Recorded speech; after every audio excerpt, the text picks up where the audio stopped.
നമസ്കാരം. എൻ്റെ എല്ലാ സബ്സ്ക്രൈബ് ചെയ്യാണ്ട് വീഡിയോ കാണുന്നവർക്കും എല്ലാവർക്കും നന്ദി, നമസ്കാരം. നമുക്ക് വിഷയത്തിൽ കിടക്കാം. എന്താണെന്ന് വെച്ചിട്ടുണ്ടെങ്കിൽ, കുട്ടികളാണ്. മൂന്ന് കുട്ടികളും അമ്മയും. മൂന്ന് കുട്ടികളെയും അമ്മയും ഉപേക്ഷിച്ച് ഭർത്താവ് വേറൊരു സ്ത്രീയുടെ കൂടെ പോയി. അപ്പോൾ ഈ അമ്മ ഈ മൂന്ന് കുട്ടികളെ വളർത്തിയുണ്ടാക്കാൻ ഒരുപാട് കഷ്ടപ്പെട്ടു. അതുപോലെ തന്നെ മൂത്ത ചേച്ചിയുടെ പേരാണ് ആരതി. അതിൻ്റെ താഴെ ഒരു പയ്യൻ. അവനാച്ച കോളേജിൽ നിന്ന് പഠിച്ച് അവനെ കോളേജിൽ നിന്ന് പുറത്താക്കി. അവൻ്റെ അത്രയും നല്ല സ്വഭാവം, കഴുപ്പട്ട ശീല. അവനാണ് കുടുംബം നോക്കേണ്ടത്. പക്ഷെ അവനാച്ചിട്ടുണ്ടെങ്കിൽ അവൻ ഈ കൂട്ടും കൂടി ഇല്ലാത്ത പുലിവാലൊക്കെ ചെന്ന് ചാടി ഭയങ്കര കൊത്രാങ്കുള്ളിയ. അവൻ്റെ പേരാണ് രാഗിനും എന്താണെന്ന് വെച്ചിട്ടുണ്ടെങ്കിൽ ആരതിയും തമ്മിൽ എപ്പോഴും ചേരില്ല. ഇവൻ്റെ എല്ലാ കാര്യങ്ങൾക്കും വിമർശിക്കും. പക്ഷേ അമ്മ എപ്പോഴും നമ്മുടെ ഇവന് കൂട്ട് നിൽക്കും. അപ്പോൾ അങ്ങനെ രാഗിന് കൂട്ട് നിൽക്കണതുകൊണ്ട് പിന്നെ പറഞ്ഞിട്ട് കാര്യമില്ലല്ലോ. അപ്പോൾ ആകെ ആ കുടുംബത്തിലുള്ള വരുമാനമുള്ളത് ആർക്കാണ്? ആരതിക്കിന്. ആരതി ഒരു ജോലിക്ക് പോകുന്നുണ്ട്. അവൾക്കാന്ന് വെച്ചിട്ടുണ്ടെങ്കിൽ 36 വയസ്സായി. എന്നിട്ട് പോലും ഒരു കല്യാണം കഴിക്കാനോ അല്ലെങ്കിൽ അവളുടേതായുള്ളൊരു ജീവിതം തിരഞ്ഞെടുക്കാനോ അവൾക്ക് പറ്റിയിട്ടില്ല. അപ്പോൾ അങ്ങനെ കുറേ സ്ത്രീകൾ നമ്മുടെ നാട്ടിലുണ്ട്. അപ്പോൾ അവളാന്ന് വെച്ചിട്ടുണ്ടെങ്കിലോ നമ്മുടെ താഴെയുള്ള അനിയന്മാർക്കൊക്കെ എന്തെങ്കിലുമൊക്കെ ഇവൾക്ക് കല്യാണം കഴിക്കാം എന്നുള്ള വിചാരത്തിൽ കല്യാണത്തിനെ കുറിച്ചെല്ലാം മറന്ന് ജീവിക്കുന്ന ഒരു സ്ത്രീയാണ് ഈ ആരതി. അമ്മയാന്ന് വെച്ചിട്ടുണ്ടെങ്കിൽ ചെറിയ ചെറിയ പണികൾക്കൊക്കെ പോയിട്ട് ഈ മകൾക്ക് കിട്ടുന്ന ശമ്പളത്തിൽ കൂടെ അമ്മേരെ ഒന്നിൻ്റെ കൂടെ ഒരു തള്ളു എന്ന് പറഞ്ഞ പോലെ അമ്മയും സഹായിക്കുന്നുണ്ട്. അമ്മയ്ക്ക് വയ്യ, പല രോഗങ്ങളൊക്കെ ഉള്ളതാണ്. എന്നിരുന്നാലും അമ്മയുടെ സഹായമുണ്ട്. ഒരു സഹായം ഇല്ലാത്ത ആരാണ്? രാഗിന് ഒരു സഹായമില്ല. അവന് കൂട്ടുകാരെ കൂടെ കളിച്ച് നടക്കുക, ബീറടിച്ച് നടക്കുക, ഇങ്ങനെയുള്ള ഒരു സ്വഭാവമാണ് അവൻ്റെ കയ്യിൽ. കഴുപ്പട്ട സ്വഭാവം, കാണുന്ന പോലെയൊന്നല്ല അവൻ. അങ്ങനെ നിൽക്കുന്ന സമയത്ത് ഇവരുടെ വീട്ടിലൊരു കാറുണ്ട്. ഇവനാച്ച ഡ്രൈവിംഗ് ലൈസൻസും കാര്യങ്ങളും ഒന്നുമില്ല. ഇവൻ എന്തുണ്ടാച്ചിട്ടുണ്ടെങ്കിൽ അമ്മേരെ കണ്ണ് വെട്ടിച്ച് താക്കോലെടുത്ത് കാറും കൊണ്ട് ഓടിക്കും. അപ്പോൾ അമ്മയ്ക്കാച്ചിന് പല പ്രാവശ്യം പറഞ്ഞു, നിനക്ക് ഡ്രൈവിംഗ് ലൈസൻസ് ഇല്ല, നീ പല പ്രാവശ്യം പിടിച്ചതുപോലെ ഫൈൻ കെട്ടിയിട്ടുള്ളതാണ്. അപ്പോൾ എന്തുണ്ടാച്ചിട്ടുണ്ടെങ്കിൽ ഇവൻ പിന്നെ ഈ വണ്ടി എടുത്ത് കൊണ്ട് പോവാണ്. അപ്പോൾ മോളോട് പറഞ്ഞു, ആരതിയെ ഈ കാർ ഇവിടെ വെച്ചാൽ ഇന്നല്ലെങ്കിൽ ഇവ എവിടെയെങ്കിലും കൊണ്ട് ഇടിച്ച് ഇവന് അപകടം പറ്റും, അല്ലെങ്കിൽ ദിവസം കിട്ടുന്ന കാശ് മുഴുവൻ പോലീസുകാർക്ക് ഫൈൻ അടയ്ക്കാനുണ്ടാവുള്ളൂ. അപ്പോൾ അതുകൊണ്ട് നമുക്ക് ഈ വണ്ടി വിൽക്കാം, നീ ഒരാളെ ശരിയാക്കുമെന്ന് പറഞ്ഞു. അപ്പോൾ ആരതിക്ക് പരിചയമുള്ളൊരു കാർ ബ്രോക്കറുണ്ട്, ജോസഫ്. അങ്ങനെ ജോസഫിനോട് പറഞ്ഞു. അങ്ങനെ ജോസഫ് വീട്ടിൽ വന്നു, കാറ് കണ്ടു, കാറിന് വില ഉറപ്പിച്ചു, കാറ് ജോസഫിന് വിറ്റു. അപ്പോൾ ഈ രാഗി വന്നിട്ട് പറയല്ലേ കാറ് വിൽക്കാൻ പറ്റില്ല. എന്നിട്ട് ജോസഫിൻ്റെ മെക്കെട്ടിക്ക് കയറി, അമ്മയുടെ മെക്കെട്ടിക്ക് കയറി, പെങ്ങളുടെ മെക്കെട്ടിക്ക് കയറി. അപ്പോൾ അമ്മ പറഞ്ഞു, നിന്നെ കൊണ്ട് 10 വയസ്സിക്ക് ഈ കുടുംബത്ത് ഉപകാരമില്ല, നീ കടന്നു പോയി അവിടുന്ന്, ഞങ്ങൾക്ക് വേണ്ട പറഞ്ഞു. അപ്പോൾ ഇവനും കുറേ തിക്കും തിരക്കും ബഹളൊക്കെ കൂട്ടിയിട്ട് ഇവൻ വീട്ടിൽ നിന്ന് ഇറങ്ങിപ്പോയി. ഇനി ഞാനിങ്ങോട്ട് വരുന്നില്ല, നിങ്ങളുടെ പാടായി എന്നിട്ട് അവനോട് പോയി. പക്ഷേ ഇവൻ പുറത്ത് പോയി ഡ്രസ്സൊക്കെ എടുത്ത് പുറത്ത് പോയിട്ട് ഇവൻ ആലോചിക്കും, ഇനിയിപ്പോൾ എങ്ങോട്ട് പോകും നമ്മൾ, ഒരു രക്ഷയില്ല. അതിനൊരു കൂട്ടുകാരുണ്ട്. അങ്ങനെ ആ കൂട്ടുകാരൻ്റെ വീട്ടിലേക്ക് പോകാമെന്ന് വെച്ചു. കൂട്ടുകാരൻ്റെ അവിടെ ചെന്നിട്ട് കൂട്ടുകാരനോട് പറഞ്ഞു, വീട്ടിലൊരു പ്രശ്നമുണ്ട്, അപ്പോൾ ഞാനൊരു 2 ദിവസം നിൻ്റെ വീട്ടിൽ നിൽക്കണോണ്ട് കുഴപ്പമില്ല. നിന്നറാ, അതിനിപ്പോൾ എന്താ കുഴപ്പം, ഞാനും എൻ്റെ അമ്മയും മാത്രമേ ഉള്ളൂ, അച്ഛനെ ഗൾഫിലാണ്, അപ്പോൾ നീ അവിടെ നിന്നോന്ന് പറഞ്ഞു. അങ്ങനെ അവൻ്റെ അടുത്ത് ഇവൻ അവിടെ നിന്നു. അപ്പോൾ അവൻ്റെ അമ്മയ്ക്ക് തീരെ ഇഷ്ടമില്ല. കാരണം എന്താ വെച്ചിട്ടുണ്ടെങ്കിൽ അവൻ വഴക്കൂടി വന്നവനെ അവനെ പിടിച്ച് കിടത്തുന്നതിൽ തീരെ താല്പര്യം. അപ്പോൾ അമ്മോനോട് പറയുമ്പോൾ അവനോട് എത്രയും പെട്ടെന്ന് പോകാൻ പറയും, ഇവിടെ അങ്ങനെ നിൽക്കണത് എനിക്ക് ഇഷ്ടമില്ല എന്ന് പറയും. അപ്പോൾ പറഞ്ഞു, എങ്ങനെ പറയാം അമ്മ, അവൻ എന്തായാലും വീട്ടിൽ ചില പ്രശ്നങ്ങളൊക്കെ ഇല്ല, അത് 2 ദിവസത്തിനുള്ളിൽ തീരും, അത് കഴിഞ്ഞാൽ അവൻ പൊക്കോളും, ക്ഷമിക്കുക അമ്മ എന്ന് പറഞ്ഞു. അങ്ങനെ അവിടെ പറ്റിക്കൂടി. അവൻ നേരം എടുത്ത് കൂട്ടുകാരൻ നേരം എടുത്ത് കോളേജിൽ പോകണം. ഇവനാച്ചാൽ കോളേജിൽ നിന്ന് പുറത്താക്കി, അവന് പണിയും കൂലിയൊന്നും ഇല്ല, അവന് വായി നോക്കലും മാത്രമേ പണി. അങ്ങനെ അവൻ കൂട്ടുകാരൻ നേരം എടുക്കുമ്പോൾ തന്നെ കോളേജിൽ പോയി. എനിക്കിപ്പോൾ നേരം വൈകി. അങ്ങനെ എണീറ്റ് നോക്കിയപ്പോൾ എൻ്റെ അമ്മ അവിടെ നിന്നിട്ട് കോല് പിടിച്ച് തുടയ്ക്കുക. പക്ഷെ ഒരു 1.5 തൊടയിന് തുടയ്ക്കുമ്പോൾ ഇപ്പം കാണുന്നത്. പിന്നെ ഇത് കണ്ടിട്ട് സഹിച്ചില്ല. പോരാത്തന്നെ നേരം വെളുത്ത് എണീറ്റ് വന്ന വഴിക്ക് തന്നെ ഇവന് ചെറിയൊരു കമ്പിയുണ്ട്. അപ്പോൾ ആ കമ്പിയും കൂടി വെച്ചിട്ട് എന്തെന്ന് വെച്ചിട്ടുണ്ടെങ്കിൽ അമ്മേനെ കയറി പിടിച്ചപ്പോൾ അമ്മ ഭയങ്കരമായിട്ട് എതിർത്ത ഇവനതൊന്നും പുല്ല് വലിയ ഇവനങ്ങനെ അപ്പം തന്നെ ബെഡിലേക്ക് ഇവൻ്റെ റൂമിലേക്ക് വലിച്ചിട്ടിട്ട് എന്തെന്ന് വെച്ചിട്ടുണ്ടെങ്കിൽ സാരി എടുത്ത് മാറ്റി പടം എടുത്ത് വെച്ചോട് കൂടിയിട്ട് പിന്നെ അമ്മയ്ക്ക് പിന്നെ ഒന്നും ചെയ്യാൻ പറ്റില്ലല്ലോ. അങ്ങനെ അവൻ പരിപാടി ചെയ്ത് കഴിഞ്ഞിട്ട് ഇവനാകെ കുറ്റബോധമായി. വേഗം അവൻ ഡ്രസ്സും കാര്യങ്ങളെല്ലാം എടുത്തിട്ട് അപ്പം തന്നെ അവിടെ നിന്ന് ഇറങ്ങി. ഇനി കൂട്ടുകാരൻ വന്നിട്ട് മുഖത്ത് നോക്കാൻ ഒരു വിഷമം. അത് കഴിഞ്ഞ് മൂപ്പര് കടപ്പുറത്ത് നിന്നിരുന്നു. ഇനിയിപ്പോൾ എന്ത് ചെയ്യും നമ്മൾ? ഇനിയിപ്പോൾ വീട്ടിലേക്ക് പെട്ടെന്ന് കയറി ചെന്ന് കഴിഞ്ഞാൽ നടക്കടല്ലേ. ഇനിയിപ്പോൾ വീണ്ടും കൂട്ടുകാരുടെ അടുത്തേക്ക് പോകാൻ ചെന്നെങ്കിൽ അമ്മേനെ ഫേസ് ചെയ്യേണ്ടി വരും. അമ്മ എങ്ങനെ ഇനി പ്രതികരിക്കാതെ നമുക്ക് പറയാൻ പറ്റില്ല. അപ്പോൾ അത് എന്ത് ചെയ്യും നമുക്കിങ്ങനെ ആലോചിച്ച് ഇപ്പം എന്തുണ്ടായെന്ന് വെച്ചിട്ടുണ്ടെങ്കിൽ രണ്ടും കൽപ്പിച്ച് വീട്ടിലേക്ക് തന്നെ പോവാ എന്ന് വിചാരിച്ച് വീട്ടിലേക്ക് വന്നു. അപ്പോൾ ചെന്നപ്പോൾ അമ്മ ചോദിച്ചു, എന്താടാ എവിടെ നിന്ന് നക്കി തിന്നാൻ കിട്ടിയില്ലേ? അവസാനം പഠിക്കാനോ വരുന്നത് ഞങ്ങൾക്കറിയാം. അപ്പോൾ ഒന്നും മിണ്ടിയില്ല. അങ്ങനെ നേരിട്ട് റൂമിൽ പോയി അവിടെ ഇരുന്നു. അപ്പോൾ അത് കഴിഞ്ഞിട്ട് എന്തുണ്ടായി വെച്ചിട്ടുണ്ടെങ്കിൽ രാത്രി ആരതി ജോലി കഴിഞ്ഞ് വന്നു. ജോലി വന്നപ്പോൾ ഇവനെ വന്നിട്ട് പറഞ്ഞു, നീ ഈ കുടുംബം നോക്കേണ്ട ആളാണ്. 36 വയസ്സായിട്ട് ഞാൻ ഇന്നവരെ കല്യാണം കഴിച്ചിട്ടില്ല. എൻ്റെ ജീവിതം ഞാൻ നോക്കിയിട്ടില്ല. നിങ്ങൾക്ക് വേണ്ടി നീ ഈ നിലയ്ക്ക് ഇങ്ങനെ നടന്നു കഴിഞ്ഞ് കഴിഞ്ഞാൽ നീയാണ് നിൻ്റെ അനിയത്തിനെയും നിൻ്റെ അമ്മേനെയും നോക്കേണ്ട ആൾ. അപ്പോൾ അതുകൊണ്ട് എനിക്കിനി ഈ കുടുംബഭാരം അധികം ചോക്കാൻ പറ്റില്ല എന്ന് പറഞ്ഞു. അപ്പോൾ നീ നോക്കണ്ടേ, നീ നിൻ്റെ പണി നോക്കി പോടി, അതെന്ന് പറഞ്ഞിട്ട് പിന്നെ എന്ത് പറഞ്ഞാലും വെറുതെ പറയുള്ളൂ. അവൾക്ക് മനസ്സിലായി ഇനി ഇവളോട് പറഞ്ഞിട്ട് ഒരു കാര്യമില്ല എന്ന് പറഞ്ഞുകൊണ്ട് അവളുടെ പണി അവിടുന്ന് റൂമിൽ നിന്ന് പോയി. അത് കഴിഞ്ഞിട്ട് നേരം വെളുത്തിട്ട് ഇവനെന്താ വെച്ചിട്ടുണ്ടെങ്കിൽ ഈ വെള്ളടിക്കേണ്ട നേരമായി കഴിഞ്ഞ് കഴിഞ്ഞാൽ അതുപോലെ തന്നെ ഭയങ്കര പ്രാന്താണ്. അപ്പം തന്നെ നേരം വെളുത്ത് വൈകിട്ട് ചേച്ചിയോട് വഴക്കൂടിയ കാര്യങ്ങളൊന്നും അല്ല മൂപ്പരാലോചിക്കുന്നത്. നേരം വെളുത്ത് അങ്ങനെ റൂമിൽ വന്ന് ചേച്ചിയുടെ റൂമിൽ നിന്ന് പറഞ്ഞു, എനിക്കിന്ന് കുറച്ച് കാശ് വേണം. പറഞ്ഞു, നിനക്ക് നയാ പൈസ തരില്ല. എനിക്ക് പൈസ തന്നില്ലെങ്കിൽ ഞാൻ ബേലായിട്ട് എടുക്കുമെന്ന് പറഞ്ഞാൽ അവളെ ബാഗൊക്കെ തട്ടി പറിച്ചെടുത്തിട്ട് അവളെ ഇന്ന് കാശ് എടുത്തിട്ട് അവൻ പോയി. അങ്ങനെ പിന്നെ കൂട്ടുകാരെ എടുത്ത് പോയി. അങ്ങനെ അവൻ്റെ കൂട്ടുകാർക്കൊക്കെ അന്നത്തെ ചിലവ് അവൻ്റെ അന്ന് പറഞ്ഞോളാം. അവൻ എന്നും കൂട്ടുകാരെ ചിലവാണ് എടുക്കാറ്. അങ്ങനെ ഈ കാശും കൊണ്ടുപോയി അവൻ കൂട്ടുകാർക്കൊക്കെ ബീറും കാര്യങ്ങളൊക്കെ മേടിച്ചു കൊടുത്ത് ഇങ്ങനെ നിന്നു. ഇപ്പോൾ ഇതിൻ്റെ ഇടയിൽ എന്തുണ്ടായി വെച്ചിട്ടുണ്ടെങ്കിൽ ഈ ആരതിക്ക് എന്താണെന്ന് വെച്ചിട്ടുണ്ടെങ്കിൽ ഈ ഒരു ദിവസം എന്ന് പറഞ്ഞിട്ടുണ്ടെങ്കിൽ ഈ ജോസഫ് എന്ന് പറഞ്ഞ ആ കാർബോ ഡീലറുണ്ട്. അയാൾക്ക് അന്ന് ഇങ്ങനെ 40-45 വയസ്സുണ്ട്. അപ്പോൾ അദ്ദേഹം ഒരു ദിവസം ഈ ആരതിയോട് പറഞ്ഞു, എനിക്ക് നിന്നൊന്ന് കാണണം, എനിക്ക് നിന്നോടൊരു അത്യാവശ്യം ഒരു കാര്യം പറയാനുണ്ടെന്ന് പറഞ്ഞു. അങ്ങനെ ഒരു കോഫി റെസ്റ്റോറൻറ്റിൽ വെച്ചിട്ട് ഇവർ തമ്മിൽ കണ്ടു. ചോദിച്ചു, എന്താ പറയാറില്ല. അയാളൊക്കെ ഒരു മാന്യനാണ്, അത് വിളിക്കാൻ അറിയാം. മൃഗാചന് എന്ത് സഹായം ഉണ്ടെങ്കിലും എന്തെങ്കിലും പൈസയുടെ അത്യാവശ്യം വന്നാലൊക്കെ ഈ ജോസഫിനെ നിന്ന് വാങ്ങാറ്. അപ്പോൾ അവർ നല്ലൊരു സുഹൃത്തുക്കളാണ്, ഫ്രണ്ടാണ്. അപ്പോൾ വന്നിട്ട് പറഞ്ഞു, എനിക്ക് എൻ്റെ കല്യാണം കഴിഞ്ഞ് എൻ്റെ ഭാര്യ മരിച്ചു പോയതാണ്. അതിനുശേഷം ഞാൻ കല്യാണം കഴിച്ചിട്ടില്ല. എനിക്കിപ്പോൾ നിന്നേക്കാളൊരു വയസ്സ് വളരെ കൂടുതലാണ്. എന്നിരുന്നാലും എനിക്ക് നിന്നെ കണ്ട അന്ന് മുതൽ നിന്നെ കല്യാണം കഴിച്ചാൽ കൊള്ളാമെന്നുണ്ട്. നീ ഇത്ര പ്രായമായിട്ട് എൻ്റെ കല്യാണം കഴിക്കാൻ ചോദിക്കാം. വീട്ടുകാരാണ്, ഞാൻ അതിനെപ്പറ്റി ചിന്തിച്ചിട്ടേ ഇല്ല, കല്യാണത്തിനെ കുറിച്ചിട്ട് ചിന്തിച്ചിട്ടേ ഇല്ല. അപ്പോൾ പറഞ്ഞു, ഇനി നീ ഇതുപോലെ ചിന്തിക്കാണ്ടിരുന്നാൽ നീ ലാസ്റ്റ് ഒറ്റപ്പെടും. അതുപോലെ തന്നെ നിന്നെ നോക്കാൻ ആരും ഉണ്ടാവില്ല. ഇപ്പം നീ ഒരു കറവ പശുവായിട്ട് വീട്ടിൽ നിന്നാൽ ഇന്നല്ലെങ്കിൽ നാളെ എല്ലാവരും തന്നെ തള്ളി പറയും. അപ്പോൾ അതുകൊണ്ട് നിനക്ക് കല്യാണത്തെ കുറിച്ച് ചിന്തിക്കാനുള്ള സമയമായിട്ടുണ്ട്. നിനക്ക് എന്നെ ഇഷ്ടമാണെന്ന് വെച്ചിട്ടുണ്ടെങ്കിൽ നമുക്ക് കല്യാണം കഴിക്കാമെന്ന് പറഞ്ഞു. അപ്പോൾ ഇവള് എന്തിനാ എൻ്റെ അമ്മോടൊന്ന് ആലോചിക്കട്ടെ എന്ന് പറഞ്ഞു. ശരി എന്ന് പറഞ്ഞപ്പോൾ ചെന്നിട്ട് അമ്മോട് ആലോചിച്ചു. അമ്മേ, ഈ ജോസഫ് എന്ന് പറഞ്ഞ ആൾ എന്നെ കല്യാണം കഴിക്കാമെന്ന് പറഞ്ഞിട്ടുണ്ട്.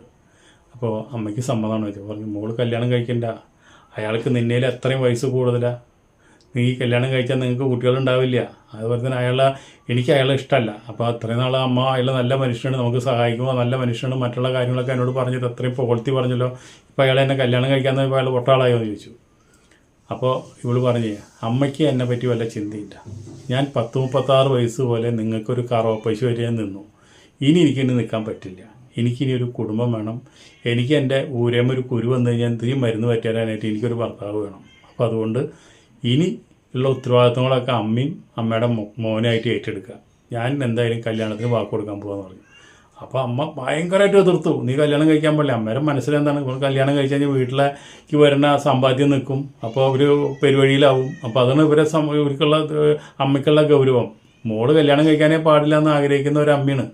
അങ്ങനെ എന്തുണ്ടായിട്ടുണ്ടെങ്കിൽ ഇവള് പറഞ്ഞു, ഞാൻ കല്യാണം കഴിക്കുന്ന ഉറപ്പായിട്ട് പറഞ്ഞു. ഇവള് ഉറപ്പായി പറഞ്ഞാലേക്ക് അമ്മയ്ക്ക് മനസ്സിലായി ഇത് കല്യാണം നടക്കും എന്ന് മനസ്സിലായി. അങ്ങനെ എന്തുണ്ടായിട്ടുണ്ടെങ്കിൽ മകനോട് പറഞ്ഞു. അവൻ താൻ തോന്നിയാണ്, അവള് കല്യാണം കഴിച്ചു പോയാൽ നിനക്ക് പുട്ടടിക്കലും ഇല്ലാണ്ടാവും, എനിക്ക് പുട്ടടിക്കലും ഇല്ലാണ്ടാവും. അപ്പോൾ അതുകൊണ്ട് നീ ആ കല്യാണം മുടക്കാൻ എന്തെങ്കിലും ഉണ്ടെങ്കിൽ വഴിയുണ്ടെങ്കിൽ നോക്ക്, അല്ലാണ്ട് നീ ഇങ്ങനെ വെറുതെ കിടന്ന് നടന്നിട്ട് കാര്യമില്ല എന്ന് പറഞ്ഞു.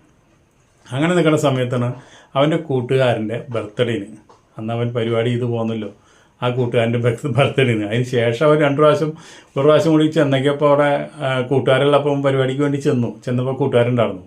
പിന്നെ അവൻ എന്താണെന്ന് വെച്ചിട്ടുണ്ടെങ്കിൽ പിന്നെ അവൻ പരിപാടി ചെയ്യണം എന്ന് വിചാരിച്ചിട്ട് കൂട്ടുകാരൻ കോളേജിൽ പോയ നേരത്തെ അങ്ങോട്ട് ചെന്നു. അമ്മേരെ പ്രതികരണം എന്താണെന്ന് അറിയാനായിട്ട് അന്ന് പരിപാടി ചെയ്ത് ഇറങ്ങി പോകുന്നതാണ്. അമ്മേരെ പ്രതികരണം പിന്നെ മൂപ്പര് എന്താണെന്ന് അവർ അറിഞ്ഞിട്ടില്ല. വീണ്ടും ഒന്നും കൂടി മൂപ്പർക്ക് വീട്ടിലെ പ്രശ്നങ്ങൾ കാണുമ്പോൾ തലയിൽ കയറുമ്പോഴാണ് ഒരു പരിപാടി ചെയ്യുന്നത് തോന്നുന്നത്. അപ്പോൾ അവൻ ചെല്ലണത് ഈ കൂട്ടുകാരൻ്റെ അമ്മയിലെത്തി ചെല്ലും ഒരു പ്രാവശ്യം. പിന്നെ അന്ന് പരിപാടി കഴിഞ്ഞിട്ട് ആദ്യമായിട്ട് വീണ്ടും വീട്ടിൽ ഈ കല്യാണ പ്രശ്നം വന്ന് പറഞ്ഞോടുകൂടി പിന്നെ ആകെ തലയ്ക്ക് പിടിപിടിച്ചു. അപ്പം നേരിട്ട് ടെൻഷൻ കുറയ്ക്കാൻ വേണ്ടിയിട്ട് കൂട്ടുകാരൻ്റെ അമ്മയിലെത്തിക്ക് വന്നു. അപ്പം അന്ന് പരിപാടി ചെയ്ത് ഇറങ്ങി പോന്നിട്ട് പിന്നെ തിരിഞ്ഞു നോക്കിയിട്ടില്ല.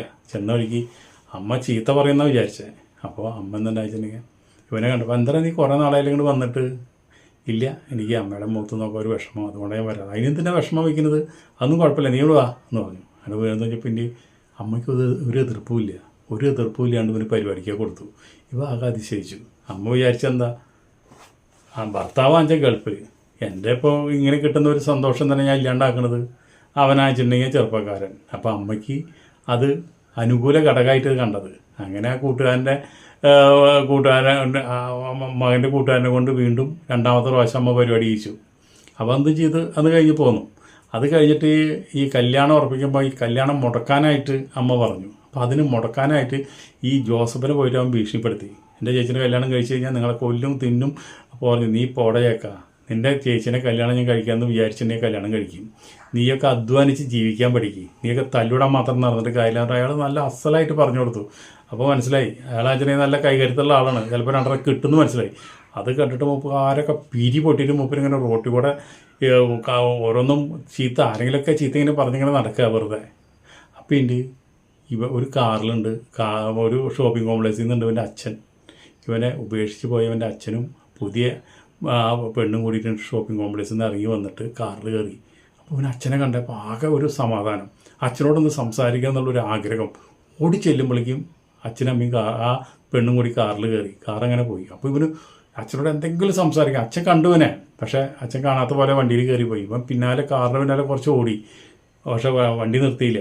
അപ്പോൾ ഇവന് ഭയങ്കര നിരാശയായി. ഈ ഒരു ടെൻഷൻ്റെ ഇടയിൽ അച്ഛനെ കണ്ടൊന്ന് സംസാരിക്കണം എന്നുള്ളൊരു ആഗ്രഹം പിന്നെ മനസ്സിൽ ഒരുപാടുണ്ട്. പക്ഷേ കാറിൽ അങ്ങനെ പോയോടി പിന്നെ അവന് കാണാൻ പറ്റില്ല. അത് കഴിഞ്ഞ് വീട്ടിൽ വന്നിട്ട് അവൻ്റെ അമ്മോട് പറഞ്ഞു, നിങ്ങളുടെ കെട്ടിയവനെ ഞാൻ കണ്ടു, എന്നെ കണ്ടിട്ട് മിണ്ടാണ്ട് പോയി, സംസാരിച്ചില്ല എന്ന് പറഞ്ഞു. അപ്പോൾ പറഞ്ഞു, നീ ഇന്നലെ വിറ്റ ആളിക്ക് പുല്ലരിയാൻ നിൽക്കണതിനാ, നീ നിൻ്റെ കാര്യം നോക്കിയാൽ പോരെ, നിങ്ങളുടെ ചേച്ചിയുടെ കല്യാണം മുടക്കാൻ എനിക്ക് പറ്റില്ല, അയാൾ ഭയങ്കര സ്ട്രോങ്ങിലാണ് നിൽക്കുന്നത്, അതുകൊണ്ട് എനിക്ക് കല്യാണം മുടക്കാൻ പറ്റില്ല എന്ന് പറഞ്ഞു. അപ്പോൾ പറഞ്ഞു, എന്നാലും ഞാൻ തന്നെ ഇറങ്ങിക്കോളാം കല്യാണം മുടക്കാനായിട്ട് എന്ന് പറഞ്ഞിട്ട് പിറ്റേ ദിവസം അമ്മ എന്താണെന്ന് വെച്ചിട്ടുണ്ടെങ്കിൽ മോളെ അറിയാണ്ട് മോള് ജോലിക്ക് പോയതിന് ശേഷം ജോസഫിനെ വിളിച്ചു പറഞ്ഞു, എനിക്ക് നിന്നെ ഒന്ന് കാണണം എന്ന് പറഞ്ഞു. അപ്പോൾ പറഞ്ഞു, ഞാനിവിടെ ഓഫീസിലുണ്ടെങ്കിൽ വന്നാൽ എന്ന് പറഞ്ഞു. അങ്ങനെ ഓഫീസിലേക്ക് ഒന്ന് തള്ളാം. ചെന്നിട്ട് പറഞ്ഞു, ഞങ്ങൾ ജീവിക്കുന്നത് അവളുടെ വരുമാനം കൊണ്ടാണ്, അവൾ നിന്നെ കല്യാണം കഴിച്ചു കഴിഞ്ഞാൽ ഞങ്ങൾ പിന്നെ പട്ടിണിയാവും. പോരാത്തതിന് നീ ഇത്രയും പ്രായമായുള്ള ഒരാൾ, നിനക്കിനി കുട്ടികളുണ്ടാവുമെന്നുള്ളത് ദൈവത്തിന് അറിയുള്ളൂ. അപ്പോൾ അതുകൊണ്ട് നീ കല്യാണം കഴിക്കുന്നതിൽ ഞങ്ങൾക്ക് ആർക്കും ഒരു താല്പര്യമില്ല, അവൾക്ക് മാത്രമേ താല്പര്യമുള്ളൂ. അപ്പോൾ അതുകൊണ്ട് നീ കല്യാണത്തിൽ നിന്ന് പിന്തിരിയെന്ന് പറഞ്ഞു. അപ്പോൾ ജോസഫ് പറഞ്ഞു നമ്മോട്, അമ്മേ അവളെ കല്യാണം കഴിച്ചു എന്ന് വിചാരിച്ചിട്ട് നിങ്ങളുടെ അവളുടെ ശമ്പളം മുഴുവൻ ഞാൻ എടുക്കുമൊന്നുമില്ല, അവൾക്ക് ചിലവ് കഴിഞ്ഞ് ബാക്കിയുള്ള ശമ്പളം അവൾ നിങ്ങൾക്ക് തന്നെ തരും, ഞാൻ പേടിക്കണമെന്നില്ല, എനിക്കിപ്പോൾ അവളുടെ ശമ്പളം കിട്ടിയിട്ട് വേണ്ട ജീവിക്കാനായിട്ട്. പക്ഷേ കല്യാണത്തിന് പിന്മാറാൻ പറയണതിൻ്റെ ഉദ്ദേശം എനിക്കിപ്പോൾ അത് മനസ്സിലായി. ഞാനിപ്പോൾ അതിനുള്ള ഉത്തരം പറഞ്ഞു. എന്താ വെച്ചിട്ടുണ്ടെങ്കിൽ അവൾക്ക് ഇഷ്ടമുണ്ടെങ്കിൽ നിങ്ങളുടെ മുഴുവൻ ശമ്പളം അവൾ നിങ്ങൾക്ക് തന്നോട് എനിക്ക് യാതൊരു പ്രശ്നമില്ല. പിന്നെ അവളെപ്പോലുള്ളൊരു പെണ്ണിനെ ഞാൻ കല്യാണം കഴിക്കാമെന്ന് പറഞ്ഞാൽ ഞാൻ മുൻജമ്പം ചെയ്തൊരു ഭാഗ്യമായിട്ടാണ് ഞാൻ കാണുന്നത്. അതിപ്പോൾ അമ്മയല്ല, അമ്മയുടെ അനിയൻ വന്ന് ഭീഷണിപ്പെടുത്തിയ അത് അവനല്ല, ഇനി വേറെ ആരെതിർത്താലും ഞാൻ കഴിക്കും. ഇത് മുടക്കണമെങ്കിൽ ഇനി ദൈവത്തിന് മാത്രമേ പറ്റുള്ളൂ, വേറെ ആർക്കും സാധിക്കില്ല എന്ന് പറഞ്ഞു. അപ്പോൾ അമ്മയ്ക്ക് മനസ്സിലായി അയാൾ വളരെ ഉറച്ച തീരുമാനമാണ്. ഇനിയിപ്പോൾ ഇതിലേക്ക് വേണ്ടിയിട്ട് നമ്മൾ കഷ്ടപ്പെട്ടിട്ട് കാര്യമില്ല. ഇപ്പം ഞങ്ങൾ ഈ വെഡ്ഡിങ്ങിൻ്റെ ഒരു കല്യാണം ഉറപ്പിക്കുന്ന ഒരു പരിപാടി വയ്ക്കാൻ പോകണം, എത്രയും പെട്ടെന്ന് ഈ കല്യാണം ഉറപ്പിക്കണം എന്ന് പറഞ്ഞു. അതൊക്കെ നിങ്ങളുടെ ഇഷ്ടം പോലെ ചെയ്തോ എന്ന് പറഞ്ഞിട്ട് അമ്മ അവിടെ നിന്ന് പോന്നു. അപ്പോൾ ഇവിടെ രാത്രി വന്നിട്ട് പറഞ്ഞു, അമ്മ ജോസഫിനെ കണ്ടു അല്ലേ, കല്യാണം മുടക്കാനായിട്ട് അമ്മ ഇപ്പോൾ ഇറങ്ങിയിരിക്കാനല്ലേ, നീ ഇറങ്ങുന്നത് മനസ്സിലാക്കാം, അപ്പോൾ അമ്മ ഇതിൽ മുടക്കാൻ വേണ്ടി ഇറങ്ങിയിരിക്കുന്നില്ലേ, അപ്പോൾ എനിക്കൊരു ജീവിതം കിട്ടുന്നത് നിങ്ങൾക്ക് ആർക്കും താല്പര്യമില്ല, അപ്പോൾ ഞാൻ നിങ്ങൾക്ക് വേണ്ടി മാത്രം ജീവിക്കണം, ഇങ്ങനെ ഒരാൾ മരിക്കും വരെ നിങ്ങൾക്ക് വേണ്ടി മാത്രം ജീവിച്ചിരിക്കുന്ന ഒരാളായിട്ട് നിങ്ങൾക്ക് കാണണമല്ലേ എന്ന് പറയും. അമ്മ അത് ചിന്തിക്കേ വേണ്ട, അമ്മ എൻ്റെ ഇന്ന വരെ എൻ്റെ ഒരു കല്യാണക്കാരൻ എന്നോട് പറഞ്ഞിട്ടില്ല, ഞങ്ങൾ ഈ ഞായറാഴ്ച ഞങ്ങളുടെ ഇവിടെ വെച്ചിട്ട് ഞങ്ങളത് കല്യാണം ഉറപ്പിക്കലാണ്, അദ്ദേഹം എനിക്ക് മോതിരിട്ട് തരുമെന്ന് പറഞ്ഞു. അപ്പോൾ അമ്മ പറഞ്ഞു, നിൻ്റെ ഇഷ്ടം പോലെ അയക്കോ, ഞാനൊന്നും പറയണില്ല അതിനെപ്പറ്റിയെന്ന് പറഞ്ഞു. അത് കഴിഞ്ഞ് ശനിയാഴ്ച അവരുടെ ഇപ്പോൾ അമ്മമാരോ തട്ടിപ്പെടുത്തു. എന്ന് വെച്ചിട്ടുണ്ടെങ്കിൽ നെഞ്ചുവേദനയാണെങ്കിൽ എന്ന് പറഞ്ഞാൽ മൊബൈൽ തലകുത്തിയാൽ വീണു. അങ്ങനെ ആശുപത്രിയിൽ കൊണ്ടുപോയി നോക്കിയപ്പോൾ ആ ഡോക്ടർ പറഞ്ഞു, അറ്റാക്ക് ഒന്നല്ല, വല്ല ഗ്യാസിൻ്റെ വല്ല പ്രശ്നമാകും, ഒന്നും നോക്കിയിട്ട് കാണാനില്ല എന്ന് പറഞ്ഞു. അപ്പോൾ എന്തായാലും ഒരു 2 ദിവസം കൂടെ കിടക്കട്ടെ എന്ന് പറഞ്ഞു. അപ്പോൾ ഇവള് പറഞ്ഞു, അമ്മ ഇനിയിപ്പം നുണ പറഞ്ഞ് ഇവിടെ ആശുപത്രി വന്ന് കിടക്കായാലും ഇനിയിപ്പം ശരിക്കും അറ്റാക്ക് ഉണ്ടെന്ന് പറഞ്ഞാലും നാളെ നടക്കാൻ പോണ എൻ്റെ കല്യാണം ഉറപ്പിക്കലും നടന്നിരിക്കും എന്ന് പറഞ്ഞു. എന്നാൽ പിന്നെ ഞാൻ ഇവിടെ എന്തിനാണ് കിടക്കുന്നത്, എന്നെയും കൂടി അങ്ങോട്ട് വീട്ടിൽ കൊണ്ടുപോക്കോ, എന്നെ ഒരു മൂലയിൽ അവിടെ ഇട്ടാൽ മതി, ഞാനില്ലാണ്ട് ഇനിയിപ്പോൾ നിങ്ങളുടെ കല്യാണം നടന്നില്ല എന്നുള്ളൊരു വിഷമം വേണ്ട എന്നിട്ട് അമ്മേനെയും കൊണ്ടുപോയി അമ്മ അവിടെ ഇട്ടു. ആ ഉറപ്പിക്കലൊക്കെ അടിപൊളിയായി നടന്നു. അനിയനാഴ്ച പങ്കെടുത്തില്ല, അതൊക്കെ അടിപൊളിയായി നടന്നെല്ലാം കഴിഞ്ഞു.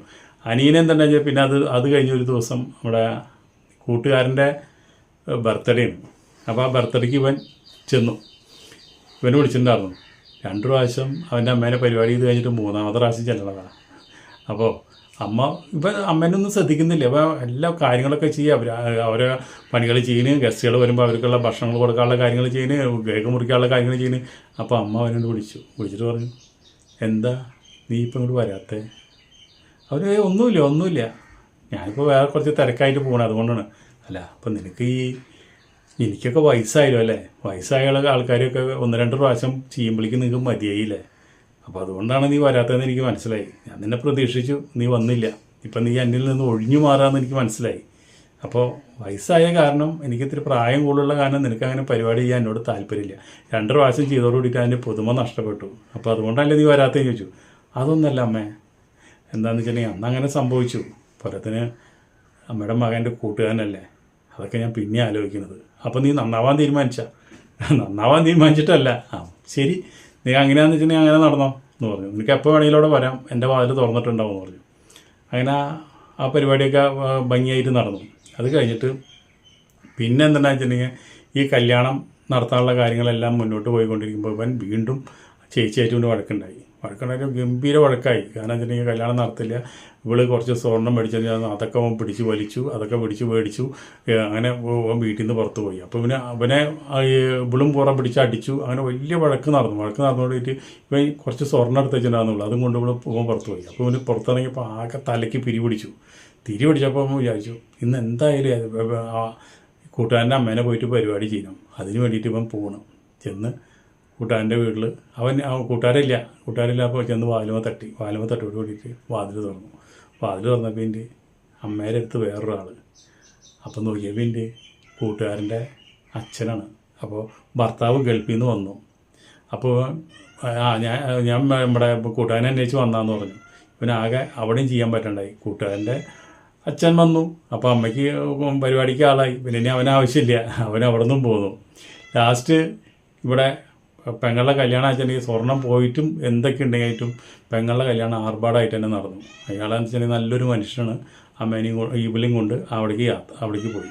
അത് കഴിഞ്ഞതിന് ശേഷം ഇവൻ പിന്നെ എന്തായതെന്ന് വെച്ചിട്ടുണ്ടെങ്കിൽ ഇവൻ പിന്നെ കൂട്ടുകാരെ കൂടി മറ്റുള്ള മരുന്നുകളും കാര്യങ്ങളൊക്കെ അടിച്ച് ഭാഗം നാശകോശമായിട്ട് ഇവൻ പിന്നെ ഈ ഓരോ ജോലികളും ഇല്ലീഗൽ ആക്ടിവിറ്റികളൊക്കെ ചെയ്തിട്ട് ലാസ്റ്റ് അവനെ പോലീസ് പിടിച്ച് അവനെ ജയിലിലിടണം. എന്നിട്ട് അവിടെ ചെന്നിട്ട് ഈ അളിയൻ ചെന്നിട്ട് ഈ ജോസഫ് എന്ന് പറഞ്ഞ ആൾ ഇവളും കൂടി ചെന്നിട്ട് അവന് ജാമ്യത്തിലിറക്കണം. എന്നിട്ട് എന്താണെന്ന് വെച്ചിട്ടുണ്ടെങ്കിൽ ഇയാളുടെ ഓഫീസിൽ തന്നെ അവനൊരു ജോലി കൊടുക്കണം. പിന്നെ ആ ജോലിയും ശമ്പളമൊക്കെ ആയിട്ട് ഇപ്പോൾ അവൻ ഭംഗിയായിട്ട് ജീവിക്കുന്നത്. അപ്പോൾ ഓരോ കുടുംബത്തിലും പല സ്ത്രീകളും കല്യാണം കഴിക്കാനുള്ള പ്രായം കഴിഞ്ഞിട്ടും അതുപോലെ തന്നെ അവർക്ക് എന്തെങ്കിലും ജോലി കിട്ടി അവരെ ശമ്പളം മുടങ്ങുമല്ലോ എന്ന് വിചാരിച്ചിട്ട് പല വീട്ടുകാരും പല പെൺകുട്ടികളെയും കല്യാണം കഴിച്ച് കൊടുക്കാത്തൊരവസ്ഥ നമ്മുടെ നാട്ടിലുണ്ട്. അപ്പോൾ അതുകൊണ്ട് അങ്ങനെ നിൽക്കണ പെൺകുട്ടികളുണ്ടെങ്കിൽ നിങ്ങൾ വിചാരിച്ചോ, അവസാനം കാലത്ത് നിങ്ങൾ ഒറ്റപ്പെടും. നിങ്ങൾ മാത്രമേ ഉണ്ടാവുള്ളൂ. നിങ്ങൾ അധ്വാനിച്ച സമ്പാദ്യം മുഴുവൻ നിങ്ങളുടെ അനിയന്മാർക്കോ ചേട്ടന്മാർക്കോ അമ്മയ്ക്കോ വേണ്ടി നിങ്ങൾ ചിലവഴിക്കും. അവസാനം അതൊന്നും ഇവിടെ അവർ വർത്തമാനം പറയുമ്പോൾ അതൊന്നും അവർ കാണില്ല. നിങ്ങളെ കുറ്റപ്പെടുത്തി മാത്രമേ സംസാരിക്കുള്ളൂ. നിങ്ങളുടെ ജീവിതം നിങ്ങൾ തന്നെ തിരഞ്ഞെടുക്കുക. ഇതിൽ നമുക്ക് എന്താ ചെയ്യാൻ പറ്റുക? നമുക്ക് വീഡിയോ ഇവിടെ നിർത്തേണ്ടതുണ്ട്. അതുകൊണ്ട് നിങ്ങൾ ലൈക്ക് അടിക്കുന്നവർ ലൈക്ക് അടിക്കുക. ഇഷ്ടപ്പെട്ടാൽ നല്ലൊരു കമൻറ്റ് ഇടുക, അല്ലെങ്കിൽ എന്തെങ്കിലും തെറി കമൻറ്റ് ഇടുക. അടുത്ത വീഡിയോയിൽ നമുക്ക് വീണ്ടും കാണാം. അതുവരെ നിങ്ങൾക്ക് എല്ലാവർക്കും നന്ദി, നമസ്കാരം.